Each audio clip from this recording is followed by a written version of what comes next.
O meu nome é Rafael Vogt Maia Rosa, eu sou crítico de arte e dramaturgo e trabalho também como curador. No meu percurso eu pude associar bastante a minha formação teórica e o desenvolvimento acadêmico da minha pesquisa com a possibilidade de experimentar algumas práticas e produzir um trabalho autoral. Então eu fiz uma única exposição de aquarelas e também já fiz uma exposição de gravuras. Espero poder apresentar para vocês algo em que essa relação entre teoria e prática, entre um conhecimento mais teórico dessas linguagens e a experiência de leitura mais próxima aos trabalhos que vocês vão ver aqui. O processo de gravura, ele envolve sempre uma revelação. Na verdade, ela, assim como nós estamos vendo, ou como o público está vendo, ela não é vista pelo artista enquanto ela está sendo feita. Então tem uma revelação do que ele mesmo fez no momento posterior a ele acabar a obra. Nesse sentido, então, ela se diferencia da pintura, com a qual o artista pode produzir uma única tela, uma única obra, e permite a ele serializar ou produzir uma mesma imagem a partir de uma matriz várias vezes. A xilogravura, ela é feita então a partir de uma matriz de madeira, na qual o artista vai desenhar ou vai gravar com uma goiva na madeira aquele desenho que ele vai querer reproduzir. A técnica de gravura em metal, bastante utilizada também para a reprodução de imagens em papel. Finalmente, a litografia ou a litogravura é uma técnica de gravura feita sobre pedra, com matriz de pedra. O silkscreen é a gravura que permite a reprodução de uma imagem fotográfica. Então eu pego uma imagem fotográfica e revelo ela num tecido poroso, a partir do qual eu consigo imprimir uma imagem automaticamente num papel. O stencil é uma máscara, é um desenho vazado que também permite a reprodução de uma mesma forma, de uma mesma imagem, de uma forma automática e muito prática. A primeira imagem então que eu trouxe para vocês é justamente do Albrecht Dürer, que foi não só um mestre no panorama mais amplo da história da arte, mas ele foi especialmente um mestre na técnica de gravura. Aqui a gente pode ver algumas de suas xilogravuras, onde ele tinha uma capacidade de representação incrível e vamos dizer assim, uma precisão, imaginando que tudo isso é feito num processo de escavação de uma chapa de madeira. Temos logo em seguida um artista que é inescapável dentro da abordagem da gravura, que é o Rembrandt. O Rembrandt, como a gente conhece, ele é um dos mestres na representação da luz, né? As gravuras dele, e assim como seus quadros, parecem ter uma luz que irradia de dentro para fora. E como que isso é estabelecido? É estabelecido porque ele tem um domínio absoluto da técnica do claro e escuro.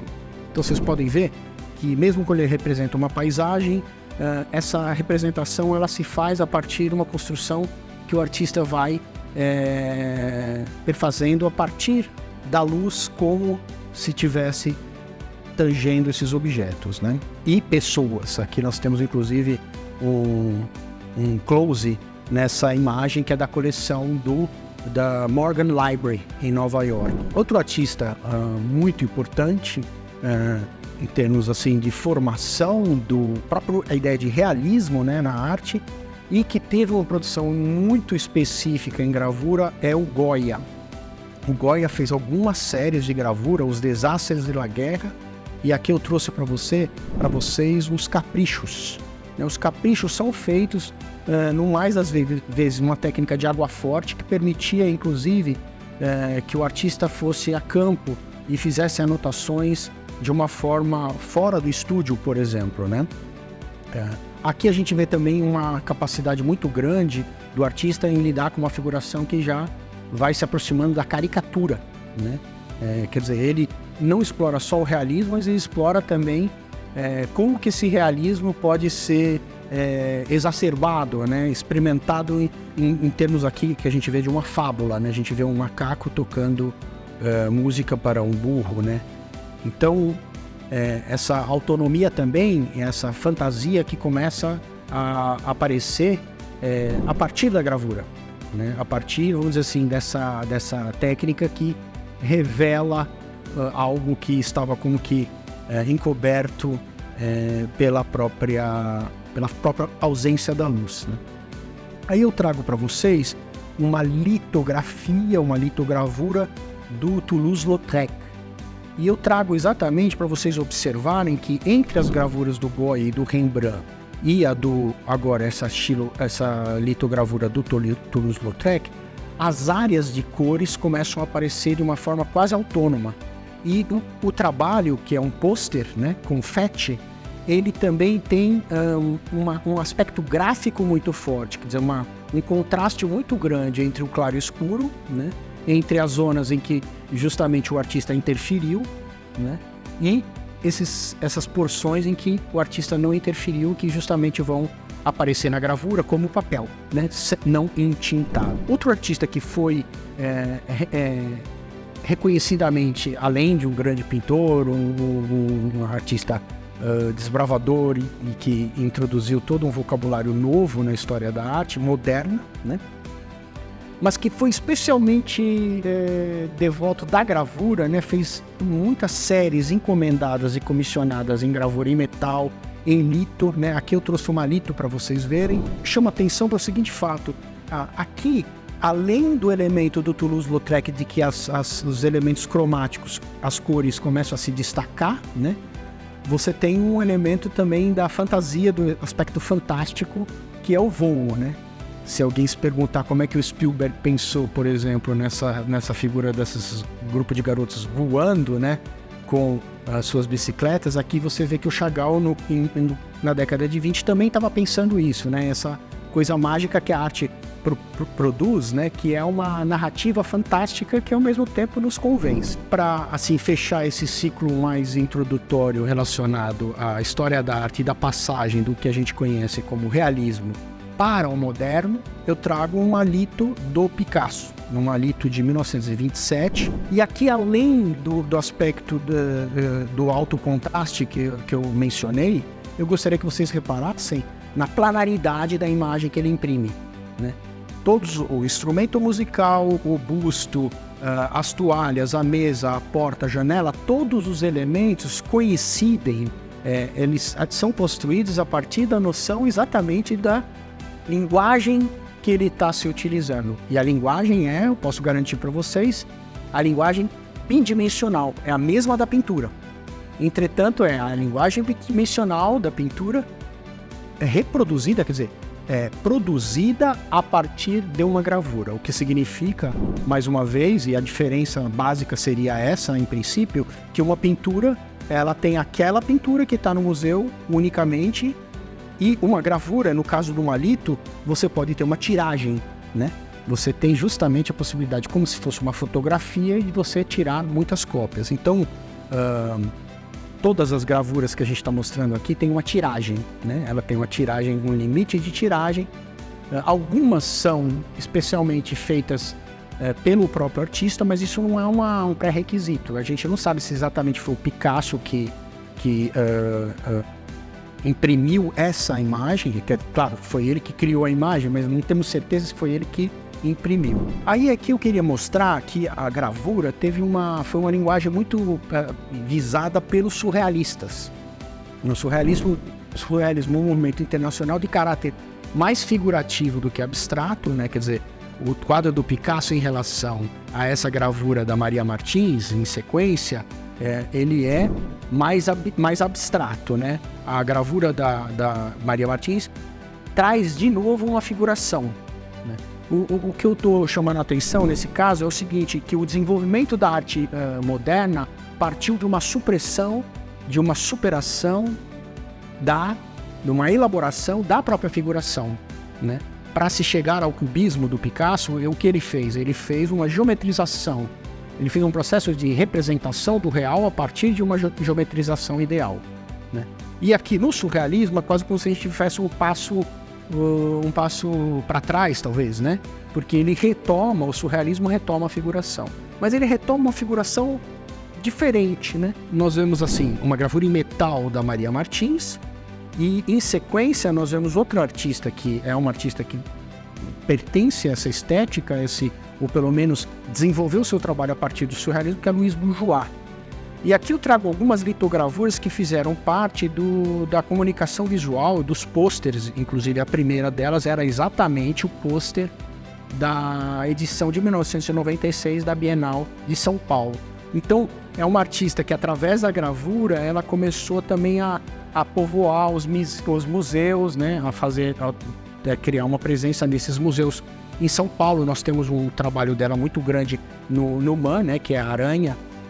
Enfim, mas para mostrar para vocês que, eventualmente, a Louis Bourgeois faz trabalhos muito grandes, esculturas monumentais, inclusive, mas aqui nós temos a mesma essência da pesquisa dela em litogravura. Essas 3 litogravuras eu tirei da coleção do MoMA. Então, para entender também que o fato de ser em papel, o fato de ter uma tiragem, isso não diminui o valor do trabalho. Pelo contrário, isso implica um conhecimento integral dessa técnica e da poética do artista para justamente conseguir interpretar e referendar esses trabalhos dentro de um conjunto maior. Entrando agora no Brasil, a partir dessa imagem do Oswaldo Gueldi, que na verdade é um artista que nasceu na Suíça, né? Mas que viveu a maior parte da sua vida no Brasil. A técnica dele de xilogravura é exatamente a técnica que o cara caracteriza a sua produção, a sua poética como um todo, né? Existem raros trabalhos, eu não conheço nenhuma pintura a óleo do Oswaldo Gueldi, pode até haver, inclusive no início, mas a especialidade dele é a xilogravura.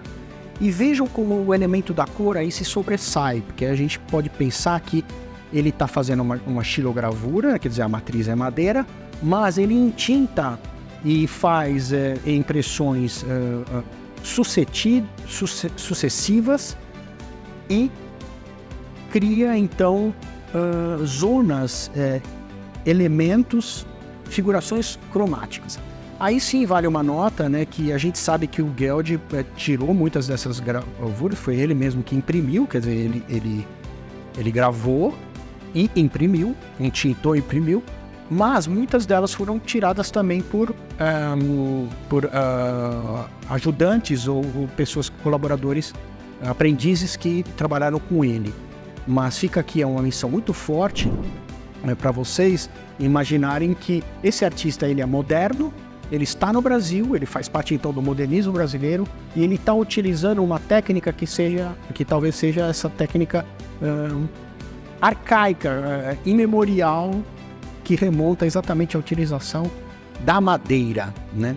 E indo um pouquinho mais para frente, a gente vai entrar então na geração dos neoconcretos, né? E os neoconcretos, que tem um manifesto de 1959, impresso no Jornal do Brasil, no Rio de Janeiro, eram muito, muito conscientes e, ao mesmo tempo, curiosos em relação às técnicas de gravura. Justamente por esse caráter que atravessa o tempo, que ela vem desde, né, da Renascença, né, e atravessa e vem e encontra o contemporâneo.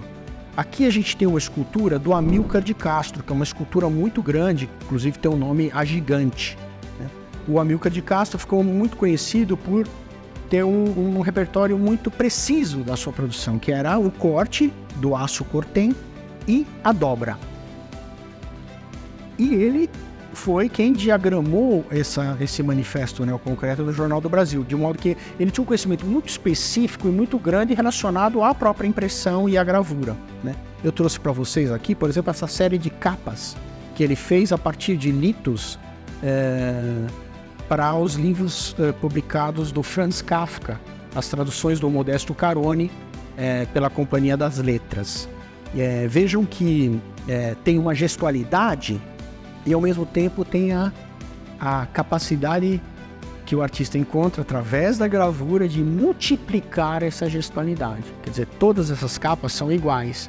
Elas são iguais no seu inacabamento, na sua gestualidade, na sua abstração, etc, etc, etc. Aqui eu queria ler, só para a gente perceber, por que, por exemplo, a Lígia Pape, importante artista signatária do Manifesto Anel Concreto, tinha uma preocupação com a questão da gravura e da xilogravura mais especialmente. A gente sabe que ela foi uma colecionadora de gravuras do Oswaldo Gueldin. Então ela já percebeu ali, naquela técnica, entre aspas, mais rudimentar e essencial, um impulso para a criação da sua própria poética, né? Na época do neoconcretismo, o grupo se colocava a partir de questões de trabalho para tentar criar a partir delas, sempre buscando o máximo de expressividade com o mínimo de elementos. Então, a xilogravura, a gravura em si, ela pode ser vista a partir dessa ideia do máximo de expressão com o mínimo de recursos, né? O recurso aqui, o que é? É a tinta, no caso essa gravura é dela, da série Tesselar, né? Tinta e papel.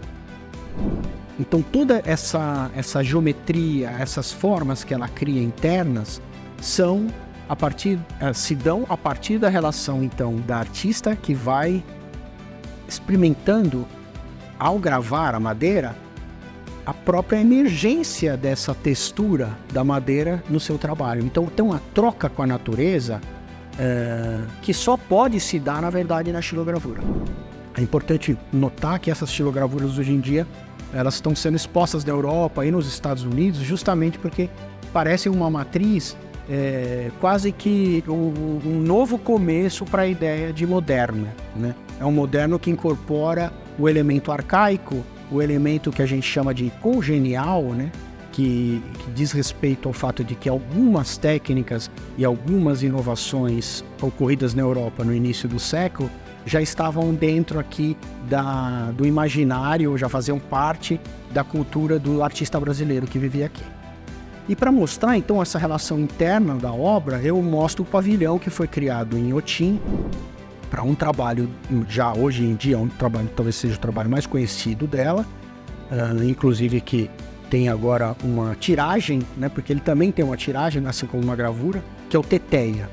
A gente vê que os mínimos recursos, aí no caso, que equivalem aos sulcos, né, que ela grava na terra, na madeira, aqui são esses fios de nylon que pendem e são fixados do teto no chão, criando esses feixes, mas aí no caso parecem feixes mesmo de luz, né, como aquela luz que penetra pela copa das árvores.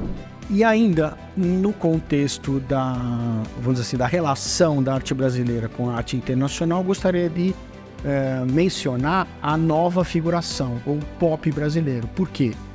Esse foi um período onde a questão gráfica da impressão do silkscreen, né, que é um dos elementos-chave para o entendimento do Andy Warhol, Roy Lichtenstein e outros artistas pop, foi apropriado por esses artistas, né, como Marcelo Nietzsche, né, como Wesley Ducli, que está aqui também fazendo parte do nosso encontro a partir de uma gravura, de uma serigrafia, né, que tem uma tiragem aqui de 28 por 75. Eu gostaria de chamar a atenção nesse caso, para o caráter ambíguo dessa imagem, né, a profundidade ambígua dessa imagem. Se você olhar ela com atenção, você vai perceber que, além de ser uma espécie de castiçal, né, onde você tem essas cores primárias, né, o azul, o vermelho e o amarelo, você tem também dois rostos, dois perfis que estão se olhando. Então, vejo que o Wesley, inclusive, é um artista que tem um percurso muito específico ligado às artes gráficas, né, que ele saiu do Brasil e já na década de 50 ele estudou na Parsons School, que é uma escola que conjuga a ideia das artes plásticas com a ideia do design das artes gráficas. Então ele era um artista que fez várias séries de gravura, não fez uma, e experimentou praticamente todas as técnicas de reprodução de imagens. Ele tinha realmente uma obsessão por essa passagem da imagem técnica para o papel. Ele teria dito, inclusive, que a verdade não pode ser dita, apenas revelada. Aqui eu trouxe só algumas imagens do filme Aquarela do Brasil, do Walt Disney. E o Walt Disney esteve no Brasil, né? E aqui a gente vê toda a Baía de Guanabara, mas eu queria chamar a atenção que esse filme, na verdade, ele também é feito como a partir de uma ideia de gravura. né? De sobreposição de layers de cores e de desenhos, né? E ele é reprodutível, né? Ele tem uma tiragem, digamos assim. Esse filme, no caso, foi filmado, é uma animação, mas foi filmado em película, né? Então a gente tem essa mágica aproximação entre o mundo da técnica, o mundo da imagem técnica, o mundo do cinema e esse mundo, por exemplo, aqui no caso da aquarela. Esse momento é muito curioso porque tem um discurso completamente metalinguístico, né? Onde você vê o Walt Disney ou a pessoa que está criando a animação enquanto ela está pintando. Então você vê os personagens do Zé Carioca, o Pato Donald, num cenário que está sendo feito diante do espectador. Eu trouxe isso para nós porque, com certeza, na gravura existe uma sobreposição muito clara entre dois universos. Um universo é o universo exatamente da cultura popular, dessas técnicas, por exemplo, a xilogravura tem muito a ver no Brasil com a literatura de cordel, né? Na verdade, é quase como ela fosse emprestada do segmento popular para ser trazida para as pesquisas aqui da Lígia Pape, do Geld, etc. Mas, em termos cromáticos, essa experiência do filme do Walt Disney dizia muito para os artistas, né? Essas cores muito vibrantes e que o cinema, essas animações nos mostraram, elas também compõem o nosso imaginário, assim como Matisse, os outros artistas europeus que influenciaram, como a gente sabe, a Tarsila, a Anita Malfatti, etc, etc. Ainda nesse campo da apropriação da imagem e da gravura, eu vou trazer um outro artista que foi especialmente dedicado ao campo da gravura, que experimentou também quase todas as técnicas que a gente possa mencionar aqui ou relembrar em termos de gravura, e que realmente amava o papel, a linguagem, o desenho, a linguagem que permite a expressão no papel, né? E aqui eu trouxe primeiro uma tela dele, que talvez seja a tela mais conhecida dele, que é Anywhere is My Land, onde ele tem um processo de dripping, que é aquele remonta ao Jackson Pollock, feito mais de caso pensado. Então ele pega uma tela preta, isso aqui é tinta acrílica, porque a tinta acrílica, diferentemente do óleo, ela permite uma diluição maior.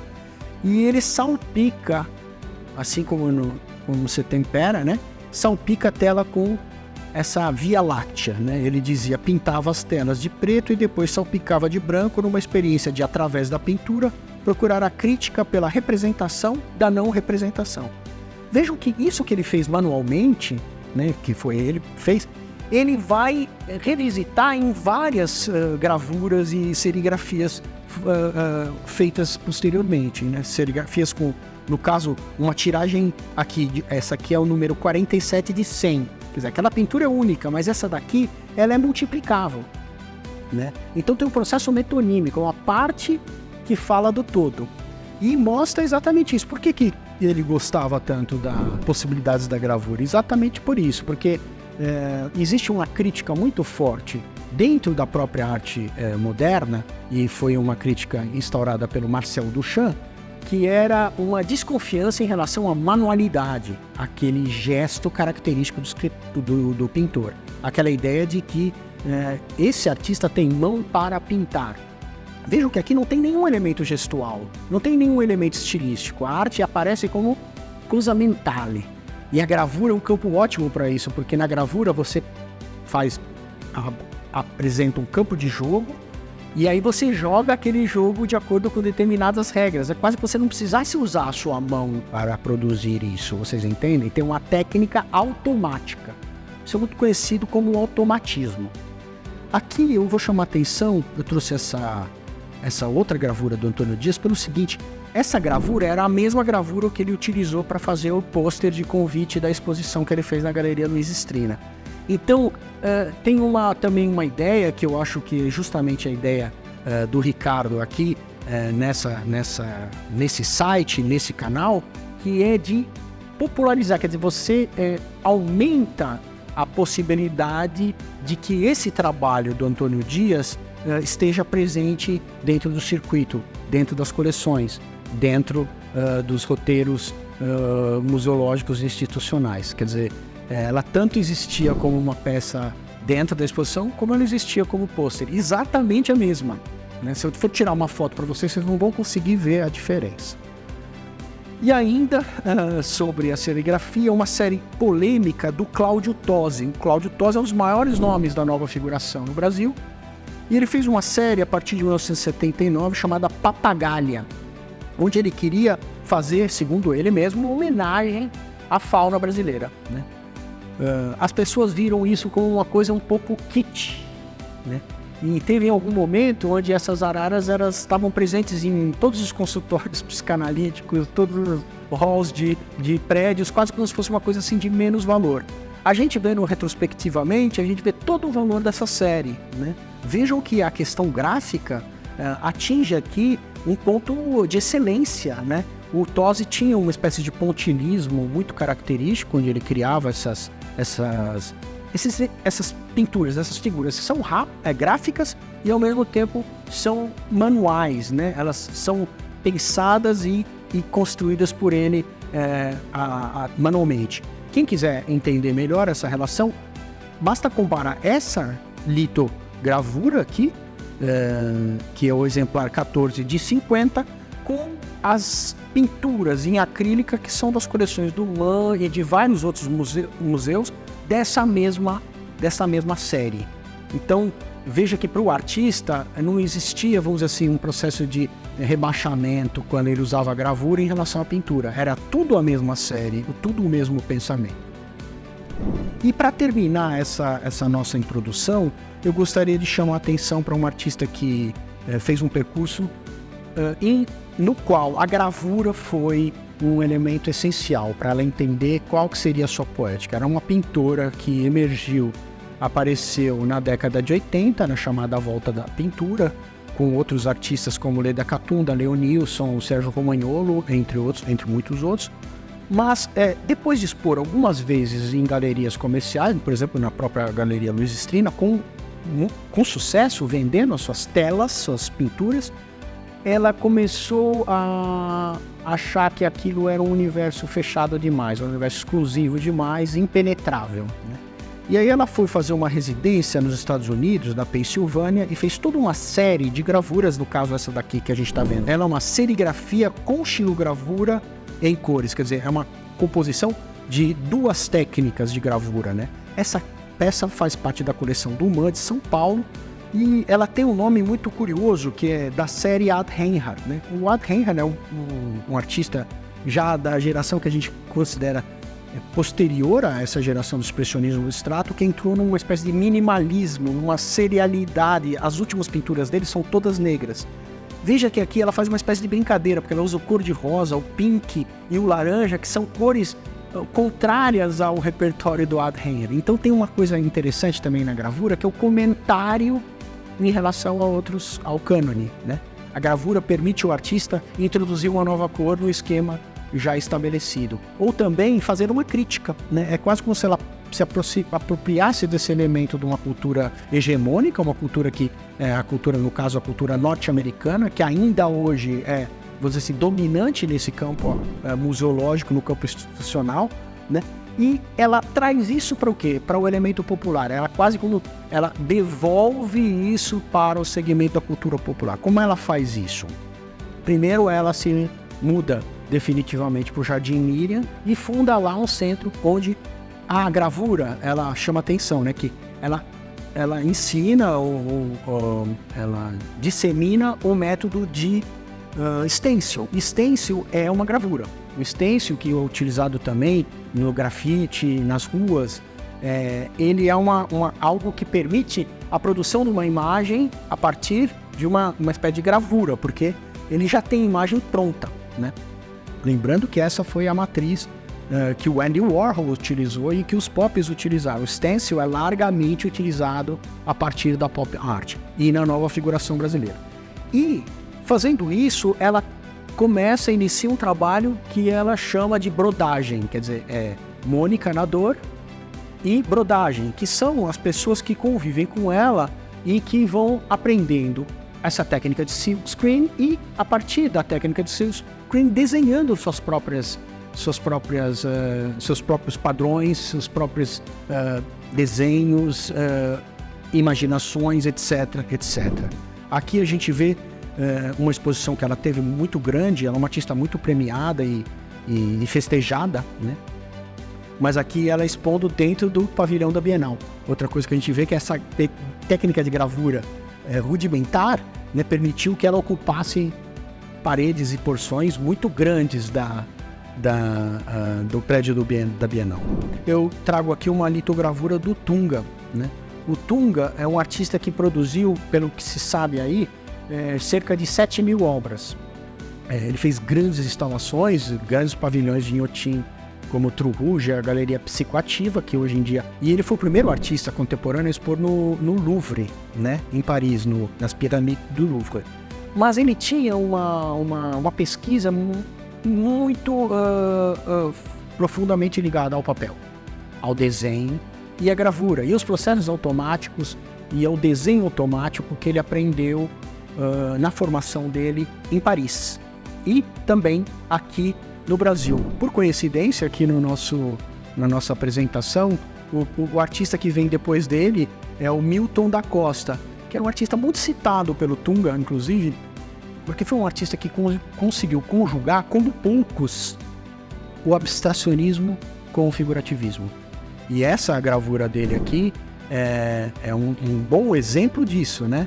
Nós temos um quadro em que nós temos as linhas, nós reconhecemos uma figura humana, né, até uma figura feminina, mas essas figuras e essas linhas são perfeitas, digamos assim. Elas não têm uma gestualidade, elas são tecnicamente, vamos dizer assim, super precisas, e elas acabam criando, então nesse recorte, nessa sobreposição, uma composição abstrata.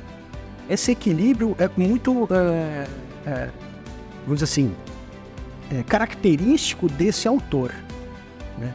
Então a gravura, você vê que está ajudando ele a estabelecer, a dar mais consistência, a pesquisar o núcleo de sua própria poética. Então aqui a gente vê uma variação cromática de uma para outra, o que é interessante também ver, né?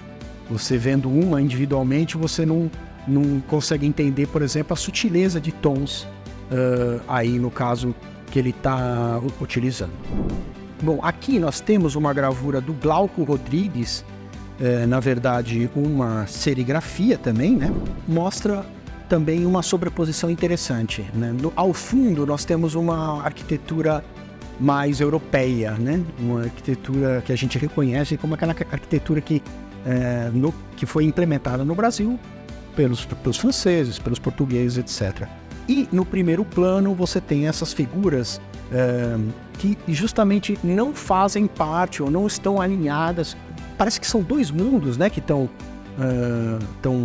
convivendo aí, que é exatamente a realidade, por exemplo, do Rio de Janeiro, de Salvador, né? Essa realidade onde há um convívio muito claro entre a cultura popular, a cultura de procedência indígena e a herança africana, que é muito presente não só na visualidade, mas também na própria música, né? A gente sabe que essa herança distingue o modernismo, o pop, distingue tudo o que acontecer em termos do Brasil, numa linguagem tradicional, porque aqui a relação com esse elemento arcaico, o elemento dito congenial, não é como na Europa a relação com algo estranho, algo exógeno, é alguma coisa familiar. Então essa imagem é importante para a gente pensar isso, que o que poderia ser mais exótico fora daqui, no nosso contexto é algo que o artista mostra como alguma coisa presente e familiar, ou até, se vocês quiserem, cotidiana. Agora, nós temos um par aqui de obras abstratas, né? Isso é importante também a gente colocar, porque mesmo a gravura do Picasso que eu mostrei, ela não é uma gravura completamente abstrata. Ela tem elementos figurativos ainda. E o Eduardo Suede é um artista abstrato, ele é essencialmente abstrato, né? O que significa que ele vai compor com elementos geométricos, inclusive ele é um abstrato geométrico, ele não tem uma gestualidade. Mas na pintura, em relação a essas gravuras, a gente vê que a superfície que ele pintava a óleo tem, vamos dizer assim, um tratamento que aqui é mais concentrado na experiência da cor, né? Então nós temos aqui o azul e o vermelho, né? Um pouco com uma base horizontal negra e amarela, e no meio uma faixa verde, né?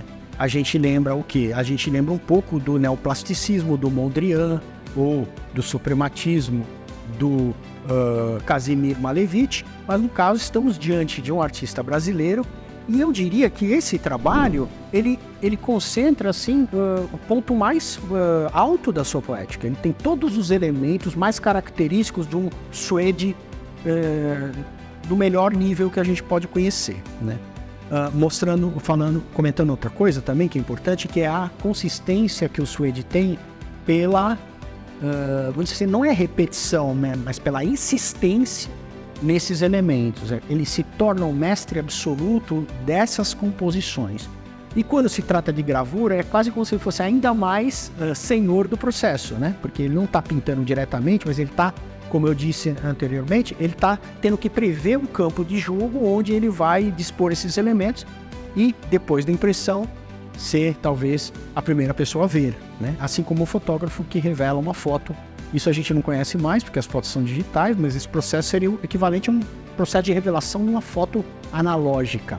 Seguindo, nós temos o Volpi.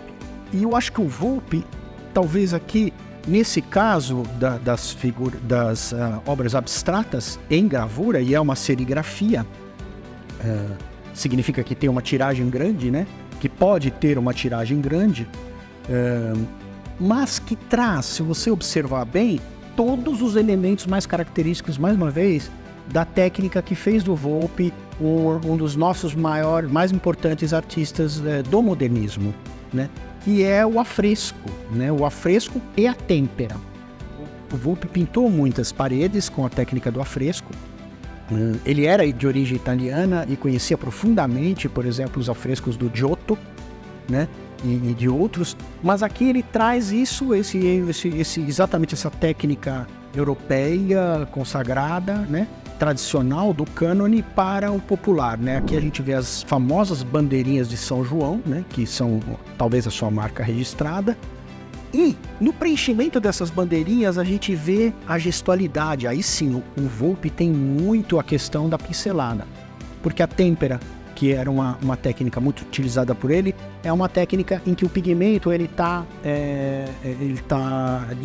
mocionado à gema do ovo, né? Quer dizer, então essas transparências que a gente vê, que estão agora na litogravura, é uma gestualidade muito, vamos dizer assim, uma sintonia muito fina que ele consegue através dessas pinceladas da têmpera. E tudo nessa produção do Volpi caminha nessa ideia realmente de alguma coisa suave, leve, ao mesmo tempo prodigiosa na sua, vamos dizer assim, na sua festividade, né? Aqui é uma festividade popular, a festa de São João, que é também uma festividade, como a gente sabe, da cultura católica europeia, né? Bom, em seguida nós temos duas gravuras do Arthur Luiz Pisa, que é um artista também muito importante, brasileiro, que se radicou lá na Europa, né? E ele produz então todas essas séries, essas gravuras que a gente está vendo aqui na Europa. Quer dizer, ele tem um olhar que não é um olhar mais aquele olhar local. Entretanto, a gravura dele não é comum. Essas são gravuras em metal, né? E elas têm um preenchimento que parecem da pintura a óleo. Quer dizer, essa tinta que está aqui é tinta a óleo. Mas o que ele faz? Ele acomoda, ele acondiciona, ele constrói uma pintura pelo avesso, né? Primeiro ele põe esse branco, depois ele vem então com esses dois layers de cinza e depois o emolduramento mais escuro, aqui para mim tá verde oliva. Entendem? É o espaço da gravura, às vezes são trabalhos pequenos, né? Mas o raciocínio, inclusive essa é a técnica do Pisa, a técnica preferencial dele, é explorar essa técnica de gravura como se fosse uma mídia tão potente, tão ampla e consistente como a própria pintura. A rigor, isso aí é uma pintura, né? É uma pintura a óleo sobre papel. Aqui temos outro artista brasileiro que se radicou em Paris, na Europa, e passou lá a maior parte da sua vida e foi próximo do Picasso, dos surrealistas, do Paul Éluard e outros, e que faz uma cena que a gente tem alguma coisa aqui do mar brasileiro, né? Tem uma coisa vamos dizer assim, do litoral, né? Tem uma cena interna, uma figura masculina e duas figuras femininas, e ao fundo uma paisagem, inclusive tem um pano pendurado ali, né? A árvore, né? A copa das... Ou seja, mais uma vez, uma técnica construída, experimentada na Europa, que o artista brasileiro vai utilizar para comentar o dado local. O Cícero Dias é conhecido por ter criado um surrealismo, que é um surrealismo que não é um surrealismo nem do Chagall, nem do próprio De Chirico ou do Magritte, mas é um surrealismo, vamos dizer, surrealismo à la brasileira, né? Com todas as qualidades que isso possa ter em termos de um movimento que é internacional, mas que tem suas particularidades locais. Aqui uma xilogravura do Emanuel Araújo, que além de ter sido um importante artista plástico, foi um importantíssimo museólogo. Era alguém que pensava exatamente na procedência dessas técnicas, no caso do Brasil, né? Ele é o criador do Museu Afro, ele é o idealizador da reforma na Pinacoteca do Estado, e ele mesmo tem obras nessas coleções. Aqui nós temos uma obra importante para a gente pensar exatamente essa herança que a gente falou, da herança congenial do elemento da cultura africana ou indígena no modernismo e na arte moderna brasileira. Mas aqui a gente vê uma figura de costas que ela está vestida com esse manto, que parece um manto ritual, inclusive ele tem um elemento segurando na mão, como se fosse uma espécie de cetro, e parece estar dançando, mas eu chamo a atenção que tem duas cores básicas aqui que ele usa, o marrom e o preto.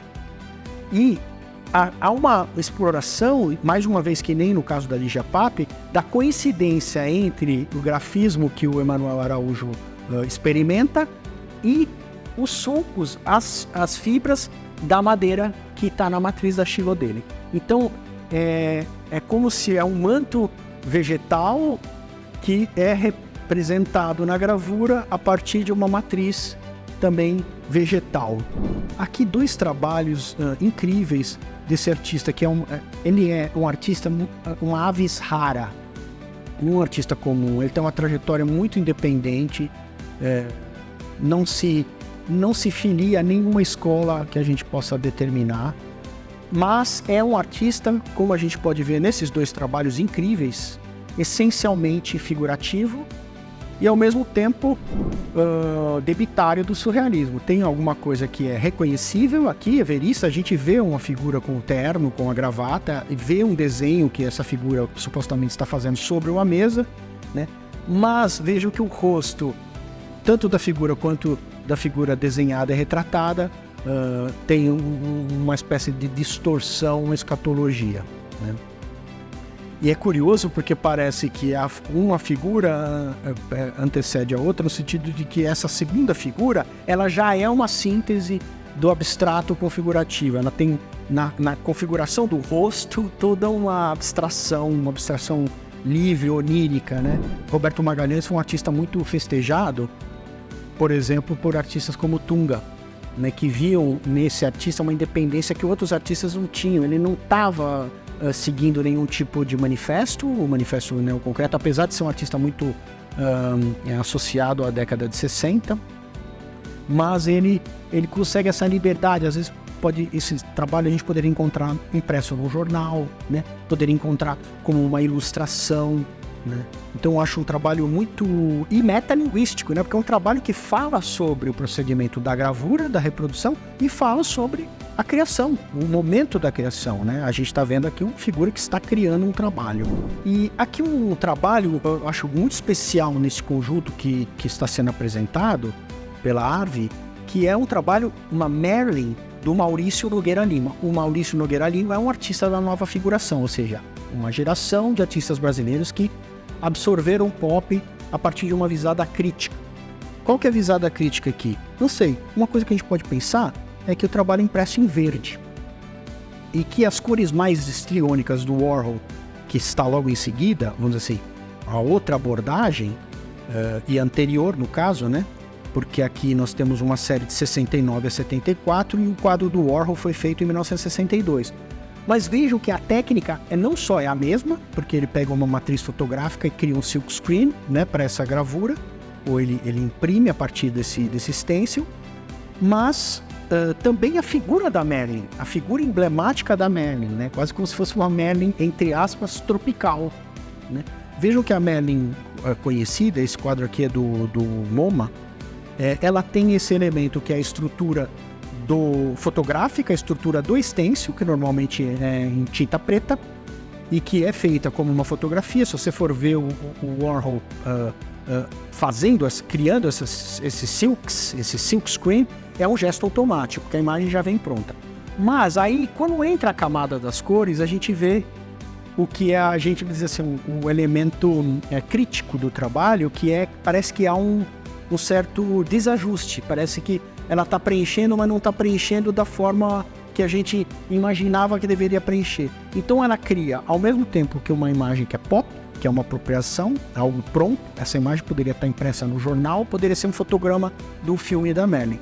Mas ele investe nessa imagem uma camada que vem da discussão da história da arte, discussão sobre as cores, né? A discussão sobre a autonomia da cor em relação à figura, etc, etc. A questão do trabalho também da imagem única, que a gente chama de imagem aurática, aquela que o artista fez, ele pintou a mesma distância que o espectador está vendo, né, que o público está vendo, e a imagem, na era da sua reprodutibilidade técnica, segundo Walter Benjamin, autor desse famoso texto, ela vai perdendo a sua aura. É quase como se aquele sentido original, que é a própria Marilyn, ele vai se esvaindo, né? Aqui eu trouxe, inclusive, uma imagem do último filme que a Marilyn fez. E o escritor sul-africano Coetzee, ele chama atenção para o seguinte fato. A Marilyn, nesse filme, estava vivendo um drama pessoal. Ela estava casada com o roteirista, o Arthur Miller, o dramaturgo norte-americano. E esse é o último filme que ela vai fazer. Então, tem uma espécie de uma questão dramática, que é uma última aparição. E um dos temas desse filme é justamente desses caçadores ou domadores de cavalos selvagens, né? Então há uma espécie de paridade, né, nessa coisa do ator e dessa essência humana que é inapreensível, que é indomesticável. E eu acho que a Marilyn, ela teve essa sobrevida no campo da arte justamente quase como se a gente nunca pudesse embalsamá-la ou fixá-la, que ela está sempre produzindo e ressoando na cultura. Gravura que eu queria apresentar para vocês e que mostra também isso, que às vezes uma única gravura ela consegue sintetizar todo o percurso do artista ou a própria poética dessa artista, que é o caso aqui da Adriana Varejão, uma artista carioca, nascida em 1964, se não me engano, e que experimentou muito com, por exemplo, a gente vê aqui nesse enorme painel que está em Otin, com a xilogravura do Okuzai, a xilogravura japonesa. Nessas cores aqui, esses azuis, essas sobreposições, são bem típicas dos Okuzai, das xilos do Okuzai. Mas elas também têm uma questão muito clara da azulejaria portuguesa, né, da herança barroca brasileira. Então ela, no mesmo espaço, ela consegue conjugar realidades culturais muito diferentes. Aqui a gente tem esse monocromo dela, que é feito com uma técnica que também não é uma técnica em relação à qual ela tem domínio ou domínio total, que é uma técnica onde a secagem produz esse craquelado, vamos dizer assim, aleatório, né? Esse creto. É bom também lembrar que isso não é completamente original. O artista da arte povera italiano Alberto Burri fez uma série já na década de 70, que era exatamente com essa técnica, essa matéria, inclusive. Mas no caso dela, eu acho importante ver justamente que ela sobrepõe vários elementos e cria, sim, uma poética pessoal. Onde está, vamos dizer assim, um aspecto mais curioso da poética da Adriana Varejão? está na ideia de que por dentro desses azulejos, o recheio dessas pinturas é a carne, né? Como mostra, por exemplo, essa enorme instalação que está no pavilhão dela em Otim, que se chama Linda do Rosário.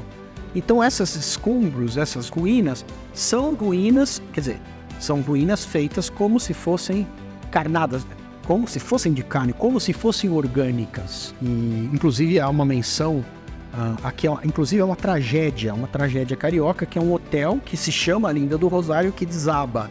E ali morre um casal, né? Um casal, era o único casal que estava nessa construção. Então quase como se as paredes incorporassem, a arte dela incorporasse esse caráter trágico, incorporassem, vamos dizer assim, a azulejaria portuguesa, a tradição da xilogravura japonesa e, por fim, o minimalismo. Vejam que nessa gravura dela, A Carne é Minha, de 2021, que é com a técnica de xilogravura, ela tem o cerne, o coração do processo dela, que é essa interioridade orgânica que remete à carne, agora impressas exatamente sobre o papel. E como ela mesma diz, a carne é minha. É claro que aqui ela também está conversando com quem? Com Antônio Dias, com aquela disposição do Anywhere is My Land, que tem a letra tipografada em relação à matéria mais orgânica, e é uma coisa que parece expressiva, mas que também não é, que tem uma organicidade. Mas ela está dialogando aqui também com a Louise Bourgeois, né, com artistas surrealistas, inclusive, que a gente já viu. E para terminar, eu queria chamar a atenção para essa linda gravura da Tomi Otaki, que é uma artista que nasceu em Kyoto, que viveu grande parte da sua vida no Brasil e que foi uma gravadora por excelência. Quer dizer, ela traz esse savoir-faire, esse conhecimento relacionado não só à gravura europeia, quer dizer, ela tem uma assimilação exatamente da gravura no Japão. E a gravura no Japão, a Shilo no Japão, as técnicas de impressão no Japão são, vamos dizer assim, um segmento dos mais sólidos, dos mais tradicionais. E aqui eu acho muito curioso porque ela parece que consegue representar uma matéria orgânica. Parece que isso é uma folha, a gente está vendo quase como no microscópio, vendo as células, né? E dentro e no interior, alguma coisa bem homogênea, né? Bem acabada. Então esse contraste entre um certo acabamento técnico perfeito, que é uma coisa, por exemplo, do minimalismo, e o elemento orgânico, é uma coisa que a Tomi Otaki fez de uma forma única na arte universal. É uma combinação que só ela conseguiu fazer, né? E nessa gravura aqui, a gente tem, vamos dizer assim, uma síntese, e eu arrisco dizer uma outra questão. Ela alude também à questão do Brasil, né? Do Brasil como um continente, que é um continente que tem a maior floresta, né? Quer dizer, esse elemento da floresta e da escola, o elemento que já está na Tarsila do Amaral também, o rural e o urbano, aqui sintetizados nessa incrível gravura. Então o recado final é esse, é que as gravuras muitas vezes concentram os momentos mais nítidos e mais significativos e talvez às vezes mais livres, porque como também é uma técnica que permite um agenciamento, né? Você pode, se uma prova não ficou boa, você pode tirar outra, né? Reintintar, experimentar cores diferentes. Às vezes o artista encontra aí também a sua performance mais exuberante, né? Mais livre. Então, mais uma vez, eu acho que essas gravuras confirmam a importância também para o colecionismo no Brasil. A gente viu uma gravura aqui do Rembrandt, que é da Morgan Library. Quer dizer que o Brasil também tem as suas coleções de papel, né? As suas coleções de papel que podem formar, inclusive preencher nichos que nós não temos como preencher com pinturas a óleo originais, né? A gente pode lembrar que não existe nenhum quadro do Pietro Mondrian no Brasil, né? Então a gente pensa também nesse museu que o Emanuel Araújo conseguiu construir, que é um museu onde a história da arte é contada a partir desse olhar, desse lugar, desse ângulo de visão, que é esse ângulo onde nós estamos aqui, na galeria, no caso, na Galeria Von Brusque. Muito obrigado.